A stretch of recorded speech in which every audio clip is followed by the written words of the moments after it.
welcome back to my channel.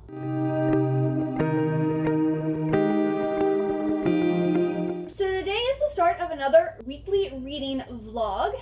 I just got finished with A Deal with the Elf King by Elise Kova, which is a separate video. I will link it up here somewhere. It is spoiler filled, so if you don't like spoilers or you haven't read it, I would suggest not watching it. If you have read it or you don't plan on reading it, you can go and check it out, see if maybe you'd be into it. But while I was working on reading that, the book I was listening to was Ink and Siegel by Hearn, and I actually finished listening to this on Wednesday, and I gave this 3 stars.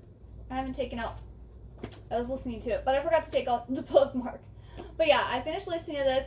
It was good, but so if you haven't watched my previous vlogs, this is about this Siegel agent called Al, and he has had like 7 apprentices die, and his most recent one, Gordy, he finds out was actually trafficking the Fae. And so he's trying to figure out why all of his apprentices are dying and why Gordy was trafficking the Fae, who he was working for. And so it's kind of a mystery, and we find out that he is cursed, but we don't know who cursed him, and by the end of this book we still don't know who cursed him. But he does find out who is trafficking the Fae and kind of gets them to back down. And I don't know, the book was okay. Like, I'm not going to continue this series or like buy the finished copy because I wasn't that into it, but the voice acting was really good. Like, the guy who did this had great, he had a Scottish accent, an Irish accent. He did like Hobgoblin, he did Fairy, or he did Pixie. Like, he had like all these good accents and voices that he did. So that was really enjoyable, but the story overall was just kind of meh. So I think if I had just read it, I wouldn't have enjoyed it that much. Yeah, I won't be continuing this, but the audiobook was good.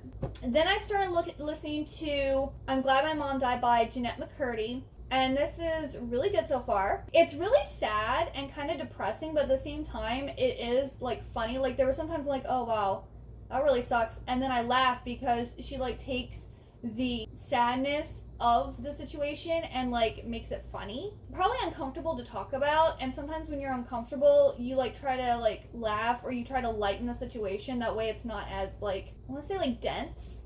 You know what I'm saying? I feel like that's what she's trying to do. She's trying to be like, yeah, my life was rough. This is what I had to deal with. But there were funny moments. There were good moments. So it is really good so far. I'm really enjoying it. So I will be continuing listening to that this week. Then the first book I'm going to start off reading is Love on the Brain by Hazelwood. I'm so excited for this one. Like, I wanted to start reading this as soon as I got it on August 23rd. But I had to read A Deal with the Elf King, so I couldn't. This, I believe, yeah, this is Enemies to Lovers. It says, Beast's theory was right. Forcing a scientist to work with her nemesis triggers explosive results. And it looks like this is going to be NASA. So this is a STEM romance. And I am super excited for this. I'm actually going to start reading this after I film my little clip here. Then I'm also going to be reading The Wicked King by Holly Black. This I need to get done before the end of the month because this is also on my July TBR and it moved over to my August, so I need to get this one read. And this is the sequel to The Cruel Prince, which is about this girl whose older sister is half fairy. And he comes and kills their parents and takes them all to the fairy world. And she's being bullied by the prince and his friends. And like, there's this whole political thing that happens. It's really good. And I've heard this one isn't that good. The first one and the Queen of Nothing is good, and this one's not as good. So we'll see what I think. But yes, I definitely need to get this done before the end of August. And then I probably will be able to start this in August but not finish it. And that is The Daughter of Dr. Moreau by Sylvia moreno-garcia. And this is a retelling of The Island of Dr. Moreau. And this is set in like, it's set in Mexico. 19th century Mexico is where this takes place. We have Carlotta, Montgomery, and the hybrids. So we have like 3 different points of view. And I am really excited to read this. This is another one I was super excited for. So yeah, I'm going to start reading and check in with you all later. Hey everyone, it's Monday and I just finished Love on the Brain and this was so good. I gave it 5 stars. And I actually just went and filmed a clip about this and then for some reason my phone wasn't recording. But this was really, really good. Hazelwood is definitely one of my new favorite authors. I gave The Love Hypothesis 5 stars, I gave her novellas 4 stars, and I gave this one 5 stars. So this is about Bee, who goes to work at NASA to go and work on the Blink project, which is these stimulation helmets for astronauts. And there's like some weird things going on. And she's like the leader or co-leader with Levi. She was under the impression that they were like nemesis, that he hated her.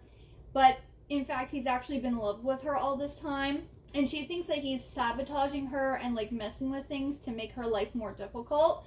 But of course she's mistaken about all this. And she also runs a Twitter account called What Would Mccurdy Do? And there's some like drama that happens there. And she has a friend that she's talking to all the time on Twitter. I will say I was like 2 chapters into this book and I was busting out laughing, and I just thought this was like hilarious. It made me laugh. It made me get a little teary-eyed. I was smiling. I will say this book does have more explicit content in it relating to relations between men and women than The Love Hypothesis. The Love Hypothesis was very tame. Like, I think there was only 1 scene, where this one I think we have like 3 or 4 scenes. So you get more of that. But yeah, this was really, really good. And if you haven't read Hazelwood, I would suggest reading her. Especially if you like The Big Bang Theory. This is basically romance version of The Big Bang Theory. And, you know, in The Big Bang Theory, you have like a whole group of people, where this is just focuses on, you know, this would be like if it was just Penny and Leonard. Only Penny isn't, she's a pharmaceutical rep, but she doesn't actually have like a science degree. But yeah, it's still similar. Leonard and Penny, because Leonard works in a lab, she goes and visits him. They talk about nerdy stuff all the time. So yeah, if you enjoyed The Big Bang Theory, I would suggest this. Even if you're not into science. I was never good at science. Like, I usually got like C's most of the time. But I don't know, I love The Big Bang Theory, and I love all of Hazelwood stuff. So I don't even like science fiction, really. Which you don't need to like science fiction. You need to like romance and like, I guess, like nerd culture to like Hazelwood. Now I'm going to start reading The Wicked King by Holly Black, and hopefully, I'm not going to be able to finish this today, but hopefully I can read most of it today and get the rest done tomorrow. That way I can get to my last book, which would be awesome if I could get all of these done before the end of the month. We will see. But yeah, I'm going to go and get reading some more. Alrighty, everyone. It is now Wednesday, and I have finished The Wicked King by Holly Black, and I gave this 3 stars. It was a quick read. Like, I flew through this, but there was just too many like politics and stuff in it.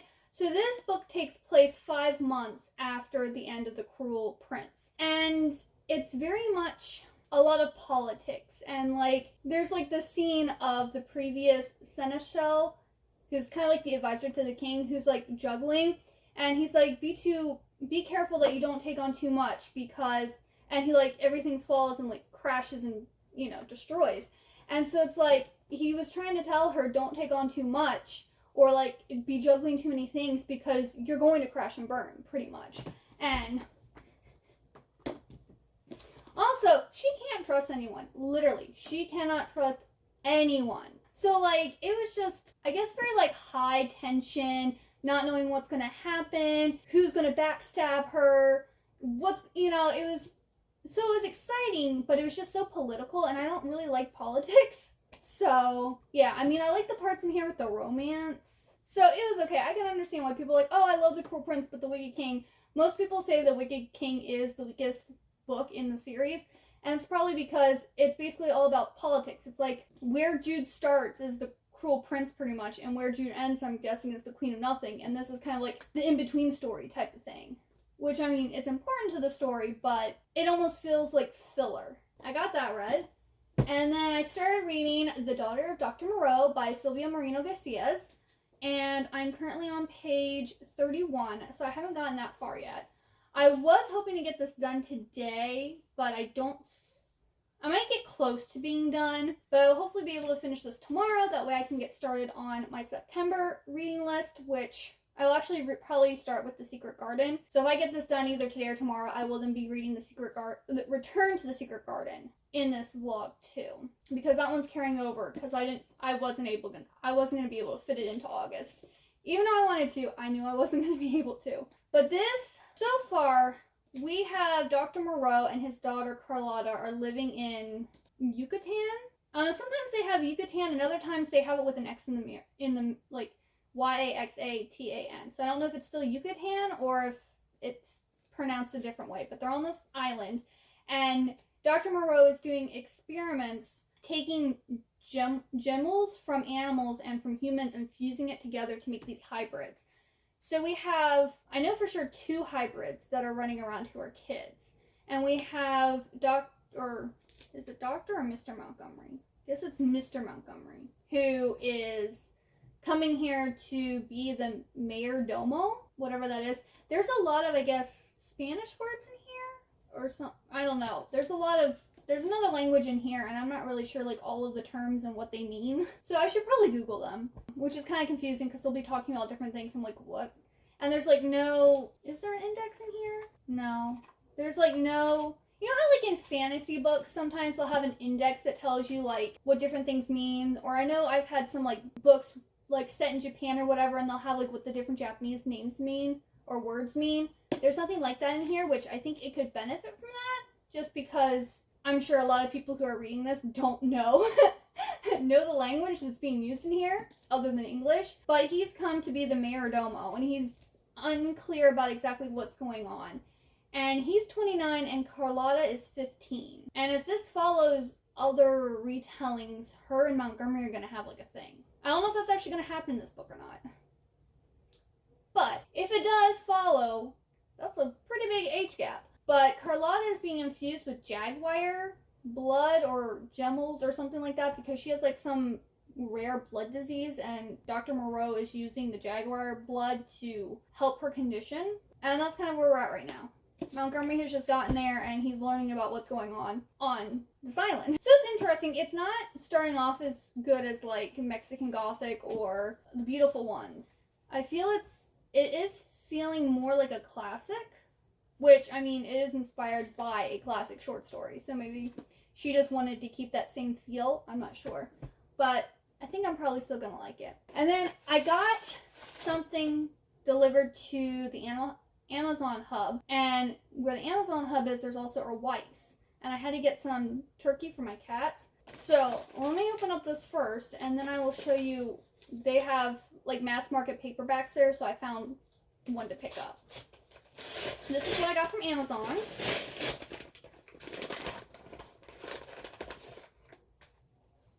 Something's Wrong With Us, Volume 10. So this is a spine-chilling, steamy romance from the creator of Arisa. So this is by Natsumi Ando. She is one of my favorite mangaka, and I'm currently collecting all of these. And I believe there's 16 in total, but number 10 just came out yesterday. So I haven't read this yet. I don't know if it's good, but I've liked everything else by her, so I'm sure I'll love this one too. And then they had the mass market paperback of Finley Donovan is Killing It by El Cosimano. And I've heard, when this first came out, people were, like, raving about this book and talking about how good it was. And I did add the audiobook to, like, my want to borrow list on Libby, but I've never borrowed it to listen to it. And when I saw that it was only $9.99, I was like, yeah, I'm just gonna grab that because I haven't heard anyone not say good things about this book. So I don't know when I'll get around to reading this, but it is nice to know that I now have it whenever I'm in the mood for it. So yeah, that's my update, and I'm gonna get back to reading. Hi everyone, it is now Sunday, and I'm going to close out this vlog, but before I do that, I want to talk about what I read since my last check-in, and also I got some Halloween, like, decoration things. So first off, I did finish The Daughter of Dr. Moreau by Sylvia moreno-garcia, and I gave this 3 stars because it was interesting, but it's just not as good as her other books, and I wasn't, like, really invested in it, and I don't know, I didn't love it. Like, Mexican Gothic, I loved. The Beautiful Ones, I really enjoyed. Like, I believe I gave both of those 4 stars. But this one, I don't know. I just didn't really connect with any of the characters. A lot of the, like, things they talked about, they were using, like, Spanish words, and I had no idea what they were. I felt like I needed, like, to have Google Translate up to like figure out what stuff was. Which, I mean, when you're trying to read for pleasure, it's kind of annoying to have to be looking up words because you don't know what they are. Which I understand. Like, she writes books set in Mexico. I think all of them are set in Mexico. But I felt like she used the words more heavily in this book than, say, in other books that she has written. At least the ones I have read. That's fine. It's just for me, it makes it difficult. And, yeah, I don't know. I just didn't really enjoy it. I mean, generous with 3 stars, honestly. I just didn't feel it. And then, I don't think I mentioned in this vlog, but last week's vlog, I said that I had gotten, I'm Glad My Mom Died by Jeanette Mccurdy. And I actually finished listening to that on Friday, and it was so good. I know a lot of people have been saying they don't like to, like, rate memoirs and stuff like that, but I'm gonna give it a 5 star. I need to rate something on Goodreads, and I'm not gonna read a memoir written by someone who I don't like, or I don't like their, like, sense of humor and different stuff like that. So if I read a memoir, and it's of a person I like, it's probably gonna be 5 stars, because I like them. So, you know, I was a big fan of iCarly. You know, Sam was always my favorite character. I've watched a little bit of Sam and Cat, and Cat is stupid. I only like Sam. Like, I don't even know what the purpose of having Cat in Sam and Cat was, because she's just stupid. You know, Carly, Freddie, and Sam, they all have, like, really good chemistry. They have a good dynamic in iCarly. There was no chemistry or dynamic or anything with the characters in Sam and Cat. That's probably also why it didn't last as long. Of course, if you also read this, you kind of get some behind-the-scenes stuff about some stuff that happened with Sam and Cat, so, tea. But, yeah, it was really good. As everyone's been saying, look at the trigger warnings. I personally don't really look at trigger warnings when I read stuff because it is what it is. But the only thing that bothered me was there was descriptions of what her throw up looked like after she, you know, threw up. And that really grossed me out. That was the only thing that really bothered me, though. I mean, obviously, this book is sad. Like, Jeanette had, like, a very tragic childhood. She was abused. She had anorexia, bulimia. It's not a pretty story, but she does lighten it with comedy and, like, with, you know, her humor that she has. So it doesn't make it seem as dark as what it really is, but the descriptions of the throw up was not for me. No. Mm-mm. Only negative thing, and I'm not going to deduct points for that, or stars or whatever for that. So yeah, and then I did, because it's now, what is it, September 4th? So I did start listening to The Inheritance of Arcadia Divinia. I think I'm on chapter 2. It is very much like Encanto. Like, I'm very much getting Encanto vibes right now, so it's okay. But that is for Mel. I think it's the secondary pick for Mel's Citadel Club. So I'm listening to that on audiobook. I'm borrowing it from Libby. So we'll see where I go with that. Let me show you what I got. So I don't know if everyone just cleared everything out already for Halloween, but I went to Target and I've also gone to TJ Maxx. No, not TJ. I went to Home Goods, and the decorations are just, like, not it. Okay, so I got one thing at Target. I got this fake little skull with fake flowers on it. I was like, oh, that's kind of cute. $5, sure, I'll get it. But, like, they didn't have really, I mean, they had, like, one cute pillow, but it was $20, and I'm like, I don't want to spend $20 on a pillow that I'm going to only use, like, 1 or 2 months out of the year. But yeah, one out of all of them. And then I went to TJ Maxx, and I found some stuff. Now, I specifically saw that they had, like, a Hello Kitty Halloween collection. There was literally one Hello Kitty mug left, and it was in the like, where you go walk through to get to the checkout aisles. One left, and it was hidden behind a whole bunch of other mugs. But I did get my Hello Kitty mug. So it's Hello Kitty, and she's, like, in a little black cat suit. It's like she's a cat wearing a cat suit, sitting on a pumpkin, and it's just orange inside, and it's, like, huge. I really like this. And it says, have a happy Halloween, which is very, very adorable. And this is also, I believe it's microwave and dishwasher safe. Yeah, dishwasher top rack. It's for ages 14 plus. Okay, yeah, safe for microwave and dishwasher top rack, so. My husband does not want me to get mugs if they're not dishwasher and microwave safe, so. But yeah, I'm so happy I found this. It is so cute. And it's the last one.